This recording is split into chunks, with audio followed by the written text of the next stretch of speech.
بسم اللہ الرحمن الرحیم۔ السلام علیکم۔ چند روز قبل مجھے مختلف ذرائع سے یہ خبر ملی کہ پنجاب کے وزیر تعلیم کو تبدیل کرنے کے بارے میں باتیں سامنے آ رہی ہیں۔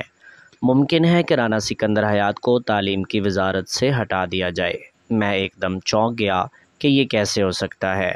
وزیر تعلیم پنجاب رانا سکندر حیات کے کام کو وزیر اعلیٰ پنجاب مریم نواز صاحبہ نے ہمیشہ سراہا اور تعریف کی ہے، اور پھر وزیر تعلیم کو مریم نواز کا بہت قریبی ساتھی بھی سمجھا جاتا ہے۔ اس لیے میں اس خبر کو ماننے کے لیے ہرگز تیار نہیں ہوا۔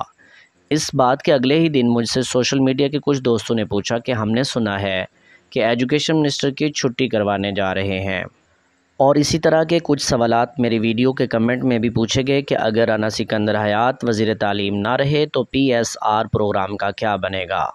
میں ایک مرتبہ پھر ایجوکیشن منسٹر کی تبدیلی کی باز گشت سن کر چونک گیا کہ واقعی پس پردہ کچھ نہ کچھ تو چل رہا ہے۔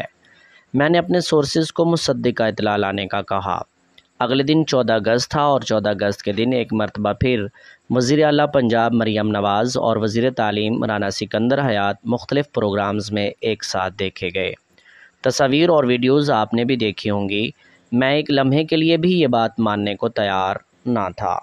مختلف سوشل میڈیا کے پلیٹ فارم سے اسکولوں کی نچکاری کے بعد وزیر تعلیم نامنظور، وزیر تعلیم تبدیل کرو کی آوازیں ضرور اٹھ رہی تھی، مگر اب سوشل میڈیا پر یہ خاک کی طرح پھیل چکی ہے کہ وزیر تعلیم پنجاب رانا سکندر حیات کی چھٹی کروا دی گئی ہے، اور ان کی جگہ چکوال سے تعلق رکھنے والے ملک تنویر اسلم کو نیا وزیر تعلیم بنائے جانے کا امکان ہے۔ اس خبر کے بارے میں جب میں نے ایجوکیشن منسٹر سے اپنا موقف بیان کرنے کا کہا تو انہوں نے کیا جواب دیا، آپ خود سن لیں۔ صاحب انہیں یار اتنا سیریسلی نہ لیا کریں۔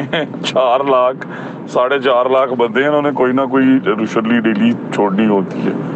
آپ اللہ تعالیٰ پہ اعتماد رکھیں، کیونکہ نیتوں کا حال وہی جانتا ہے، اور اسی نے تو ہمیں یہاں تک پہنچائے، اور سارے غریبوں کی دعاؤں نے تو اتنا آسان تھوڑی نہ ہوتا ہے۔ All is well، الحمدللہ، we are here to stay for 5 years۔ ہم نے تو تعلیم کی تاریخ لکھنی ہے دوستو۔